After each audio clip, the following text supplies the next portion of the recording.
Okay అండి, మనం current affairs డిస్కషన్లో ఉన్నాము. అయితే ఇక్కడ నుంచి మనకి కరెంట్ అఫైర్స్ ఆంధ్రప్రదేశ్ సంబంధించి ఎలక్షన్ కోడ్ వచ్చింది కాబట్టి అభివృద్ధి పనులు తక్కువగాను కరెంట్ అఫైర్స్ చాలా తక్కువగా ఉంటాయి. కాబట్టి మనకి ఇక్కడ కొన్ని వచ్చినటువంటి కరెంట్ అఫైర్స్ అలాగే నెక్స్ట్ కొన్ని మెయిన్ టాపిక్స్ మీకు చెప్తాను. సో మనకి వాళ్ళ కరెంట్ అఫైర్స్ 12వ తారీఖు సంబంధించి కరెంట్ అఫైర్స్తో పాటు ఆంధ్రప్రదేశ్ వ్యవసాయంలో కొంత పాటు మనం చెప్పుకుందాము.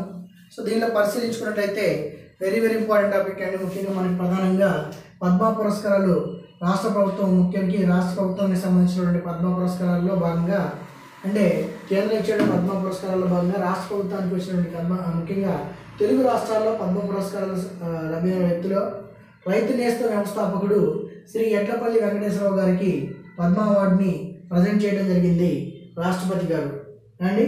పద్మ పురస్కారాలు రైతు నేస్తం కార్యక్రమం వ్యవస్థాపకుడు అండి ఎడ్లపల్లి వెంకటేశ్వరరావు గారికి ఇవ్వడం జరిగింది. సో ఈయన గారు రైతులకి నూతనంగా ఇచ్చేటువంటి మార్పులు రైతులు చేయాల్సిన సేవలకు గాను ముఖ్యంగా రైతు నేస్తం ఒక యాప్ ఒకటి ఉందండి. ఆ యాప్ ద్వారా మనకి రైతులకి సలహాలు సూచనలు ఇస్తూ ఉంటారు. సో అందుకు గాను ఈయన గారికి పద్మ అవార్డు రావడం జరిగింది. చాలా ఇంపార్టెంట్ అండి. అలాగే నెక్స్ట్ ఆంధ్రప్రదేశ్ రాష్ట్రంలో విభజన చట్టం ఏదైతే ఉందో ఆ విభజన చట్టం ఆధారితంగా ఏర్పడినటువంటి ఎయిమ్స్ అండి all Indian institute of medical sciences యొక్క తరగతులకు సంబంధించి తరగతుల గది సేవలు ప్రారంభిస్తున్నాము. అంటే సేవలు ప్రారంభమయ్యాయి అండి. ఈ సేవలకు సంబంధించి మనకి ఈ ఎక్కడుంది అంటే మంగళగిరి, అమరావతి దగ్గర మంగళగిరిలో ఉందండి. సో ఈ ఎయిమ్స్ భవనం ఏదైతే ఉందో ఎయిమ్స్ భవనం యొక్క భవనం పేరు ఏంటంటే ధర్మస్థల. వెరీ ఇంపార్టెంట్ అండి. ఈ ధర్మస్థల అనేటువంటి భవనం దగ్గర సుమారుగా ఒక రోజుకి 500 మంది సుమారుగా 500 మందికి అవకాశం కల్పించినట్లు రాష్ట్ర ప్రభుత్వం పేర్కొనడం జరిగింది. సో ఎయిమ్స్ యొక్క భవనం పేరు ధర్మస్థల అండి. చాలా ఇంపార్టెంట్ పాయింట్ ఇది. సో ఆంధ్రప్రదేశ్ రాష్ట్రంలో నూతనంగా ఏర్పడేటువంటి all Indian institute of medical sciences ఏదైతే ఉందో ఆ మెడికల్ సైన్సెస్ సంబంధించినటువంటి సేవలని ప్రారంభించడం జరిగింది. సో ఒక రోజుకి 500 మంది ఇక్కడ మనకి ఈ ఓపీ అంటే అవుట్ పేషెంట్స్ యొక్క సౌకర్యాన్ని వినియోగించుకుంటారు. ఈ భవనం పేరు ధర్మశాల. ఓకేనండి. అలాగే నెక్స్ట్ రాష్ట్ర వినియోగదారుల కమిషన్ అధ్యక్షుడిగా జస్టిస్ సునీల్ చౌదరి ఎన్నిక కావడం జరిగిందండి. రాష్ట్ర వినియోగదారుల కమిషన్ అధ్యక్షుడిగా జస్టిస్ సునీల్ చౌదరి గారు ఎన్నుకోవడం జరిగింది. అలాగే నెక్స్ట్ సో ఇదంతా కూడా ప్రత్యేకించి మన కరెంట్ అఫైర్స్ భాగంగా చాలా తక్కువ ఐటమ్స్ రావడం జరిగింది. అలాగే నెక్స్ట్ వ్యవసాయ విభాగాన్ని మనం పరిశీలించుకున్నట్లయితే గతంలో వ్యవసాయంలో పార్ట్ 1 ఏదైతే చెప్పుకున్నామో దానికి సంబంధించి పార్ట్ 2గా మనం ఇప్పుడు చెప్పుకుంటాము. సో ఈ పార్ట్ 2 ఏదైతే ఉందో ఈ పార్ట్ 2 అనేది అండ్ పార్ట్ 2లో గతంలో మనం వృద్ధి గురించి అనే టాపిక్ గురించి చెప్పుకున్నాము పార్ట్ 1లో. సో ఇవాళ మనం పరిశీలించుకున్నట్లయితే ఆంధ్రప్రదేశ్ స్థూల అదనపు విలువ గ్రాస్ వాల్యూ యాడెడ్ గత 5 సంవత్సరాలలో ఆంధ్రప్రదేశ్ స్థూల అదనపు విలువ గ్రాస్ వాల్యూ యాడెడ్. ఈ గ్రాస్ వాల్యూ యాడెడ్ అనేది గత 5 సంవత్సరాలలో 4.69 లక్షల కోట్లకి చేరింది అండి. అంటే ఇంక్రీజ్ అయింది అండి. 4.69 లక్షలకి ఇంక్రీజ్ అయింది. సో ఆ లక్షల కోట్లకి ఇంక్రీజ్ అయింది. అంటే గత 5 సంవత్సరాల్లో స్థిర ధరల్లో కాన్స్టెంట్ ప్రైజెస్లో గ్రాస్ వాల్యూ యాడెడ్ ఆంధ్రప్రదేశ్ యొక్క గ్రాస్ వాల్యూ యాడెడ్ ఏంటంటే 2013-14లో 4.64 కోట్లు ఉంటే 2018-19 సంవత్సరానికి గాను 9.33 కోట్లు రావడం, లక్ష కోట్లు రావడం జరిగింది. సో వీటి యొక్క డిఫరెన్సే మనం చెప్పుకున్నాము.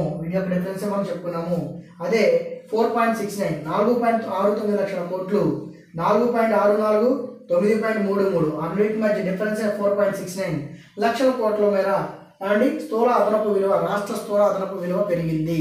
ఇక్కడ చెప్పే ప్రతి పాయింట్ కూడా రాష్ట్ర ప్రభుత్వం ఇచ్చిన డేటాది కాబట్టి చాలా ఇంపార్టెంట్. సో ఆ ఇంపార్టెంట్ అని మనం చూసుకోవాలి. సో ఈ టాపిక్ మొత్తం కూడా గ్రాస్ వాల్యూ యాడెడ్ స్థూల అదనపు విలువ ఆంధ్రప్రదేశ్ రాష్ట్ర స్థూల అదనపు విలువ గత 5 సంవత్సరాలు ఎంత పెరిగిందంటే 4.69 లక్షల కోట్ల రూపాయల మేర స్థూల అదనపు విలువ పెరగడం జరిగింది. అలాగే నెక్స్ట్ మనం పరిశీలించుకున్నట్లయితే ఆంధ్రప్రదేశ్ వ్యవసాయ అనుబంధ రంగాలు అండి. వ్యవసాయ అనుబంధ రంగాలు వెరీ ఇంపార్టెంట్ అండి. Agriculture and it's allied sectors వ్యవసాయ అనుబంధ రంగాలు. ముఖ్యంగా ఈ వ్యవసాయ అనుబంధ రంగాలు మనం పరిశీలించుకుంటే వెరీ ఇంపార్టెంట్ అండి. వ్యవసాయ అనుబంధ రంగాలకు సంబంధించి ఏముంటాయి? హార్టికల్చర్, అండి వ్యవసాయం అగ్రికల్చర్, ఫిషింగ్ చేపల పెంపకం, లైవ్ స్టాక్ ఇది మనకి పశు సంపద, అలాగే ఫారెస్ట్ అడవులు, ఇవన్నీ కూడా వ్యవసాయ అనుబంధ రంగాల కిందకి వస్తాయండి. ఆ రంగాల్లో ఈ గత 5 సంవత్సరాల్లో ఎలా ఉంది అని మనం పరిశీలించుకున్నట్లయితే ముఖ్యంగా 2013-14లో 1.29 లక్షల కోట్లు ఏదైతే ఉందో 1.29 లక్షల కోట్ల మేర అంటే అనుబంధ రంగాల నుంచి ఆదాయం రావడం జరిగింది. అది యొక్క దాని యొక్క వృద్ధి అండి. సో 2018-19లో 2.8 లక్షల కోట్లు చేరుకోవడం జరిగింది అండి. ఈ 5 సంవత్సరాల్లోనే రెట్టింపు కంటే ఎక్కువగా 1.59 లక్షల కోట్ల మేర పెరగడం జరిగింది. చాలా చెల్లిమోనండి. 2013-14 సంవత్సరానికి గాను వ్యవసాయ అనుబంధ రంగాలలో 1.29 లక్షల కోట్ల మేర ఆదాయం, అలాగే 2018-19 సంవత్సరంలో 2.88 లక్షల కోట్ల ఆదాయం రావడం జరిగింది. ఈ గత 5 ఏళ్ళను మనం పరిశీలించుకున్నట్లయితే ఆదాయం రెట్టింపు కంటే ఎక్కువగా రావడం జరిగింది. ఈ రెట్టింపు కంటే ఎక్కువగా ఎంత రావడం జరిగిందంటే 1.59 lakh crores రావడం జరిగింది. అంటే 1.59 లక్షల కోట్ల రెట్టింపుగా ఆదాయం రావడం జరిగింది. ఈ రెట్టింపుగా వచ్చినటువంటి ఆదాయంలో వ్యవసాయ అనుబంధ రంగాల్లో ఎంత శాతం వృద్ధి శాతం చెందిందంటే చాలా చాలా ఇంపార్టెంట్ అండి. గ్రోత్ పర్సంటేజ్ 123% గ్రోత్గా పెరగడం జరిగింది.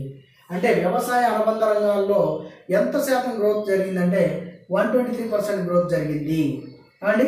అలాగే నెక్స్ట్, అలాగే ఇక్కడ మనం జాతీయ స్థాయిని రాష్ట్ర స్థాయిని మనం కంపారిజన్ చేసుకుంటే అంటే మనకి భారతదేశం లెవెల్లో ముఖ్యంగా జాతీయ స్థాయిలో వ్యవసాయ అనుబంధ రంగాల్లో వృద్ధి శాతం ఎంతంటే 2.9%, ఆంధ్రప్రదేశ్లో 10.92%గా ఉంది అండి. జాతీయ స్థాయిలో వ్యవసాయ అనుబంధ రంగాల్లో వృద్ధి రేట్ ఎంతంటే 2.9%, అదే ఆంధ్రప్రదేశ్లో 10.92%, ఆంధ్రప్రదేశ్ రాష్ట్రంలో 10.92%. సో ఈ వీటి మధ్య డిఫరెన్స్ ఎంతంటే 8.02% డిఫరెన్స్ ఉంది. అంటే జాతీయ స్థాయి కంటే ఆంధ్రప్రదేశ్ స్థాయి, ముఖ్యంగా వ్యవసాయ అనుబంధ రంగాల్లో జాతీయ స్థాయి కంటే ఆంధ్రప్రదేశ్ రాష్ట్ర స్థాయి లేదా ఆంధ్రప్రదేశ్ స్థాయి 8.02% వృద్ధి రేట్ నమోదు చేసుకోవడం జరిగింది. అంటే అదనంగా నమోదు చేసుకోవడం జరిగింది. అంటే జాతీయ స్థాయి 3% ఉంటే రాష్ట్ర స్థాయి 11% ఉంది. ఒక్కొక్కసారి నియరెస్ట్ వాల్యూ కూడా ఇవ్వచ్చు. సో ఇది మనకి వ్యవసాయ అనుబంధ రంగాలకు సంబంధించి ఏపీ వ్యవసాయంలో వచ్చినటువంటి కొన్ని మేజర్ పాయింట్స్. సో దీన్ని బేస్ చేసుకొని మనం మిగతా క్లాస్ కూడా చెప్పుకుందాం. సో ఇది పార్ట్ 2 కింద మనం తీసుకుందాము. నెక్స్ట్ పార్ట్ 3 క్లాస్ అనేది మీకు ఇస్తాను. సో అయితే కరెంట్ అఫైర్స్ విభాగంలో కొంచెం ఖచ్చితంగా మనకి ఎందుకైనా ప్రస్తుతం ఎలక్షన్స్ మూమెంట్ కాబట్టి అభివృద్ధి కార్యక్రమాలు కానీ వీటి గురించి ఎక్కువగా ఫోకస్ ఉండదు. సో వాటికి సంబంధించి నేను మీకు మిగతా ఏదైనా ఉంటే మీకు ఖచ్చితంగా చెప్తాను. ప్రత్యేకించి ఆంధ్రప్రదేశ్ రాష్ట్రానికి లేదు కాబట్టి రైట్. మిగతా మనం ఫర్దర్ క్లాస్ చేస్తాం. రైట్. Thank you.